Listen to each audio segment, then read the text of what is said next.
সবাইকে গল্প কথা ইউটিউব চ্যানেলে স্বাগত। বিনোদন ও স্পোর্টসের এরকম আরো নিউজ পেতে আমাদের চ্যানেলটি সাবস্ক্রাইব করুন ও বেল বাটনে প্রেস করুন।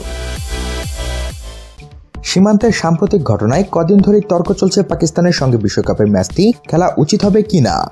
সৌরভ গাঙ্গুলী জানিয়ে দিয়েছেন, কেবল ক্রিকেট বা অন্য খেলা নয়, সব ধরনের সম্পর্কই ছিন্ন করা উচিত।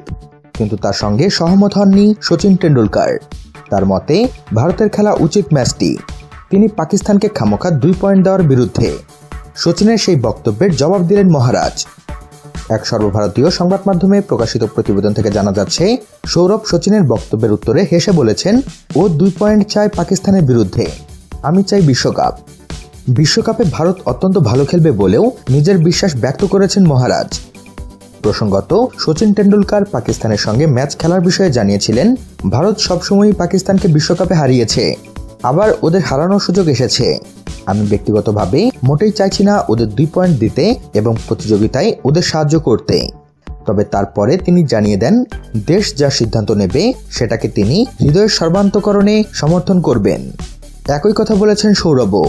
তিনি জানিয়ে দিয়েছেন, সরকারই শেষ সিদ্ধান্ত নেবে পাকিস্তানের সঙ্গে খেলার ব্যাপারে। তো বন্ধুরা, সৌরভ ও সচিনের এসব বক্তব্যের বিষয়ে আপনাদের মতামত জানিয়ে দিন আমাদের কমেন্ট বক্সে। সবশেষে ভিডিওটিতে লাইক ও শেয়ার দিয়ে আমাদের সাথে থাকুন। ধন্যবাদ।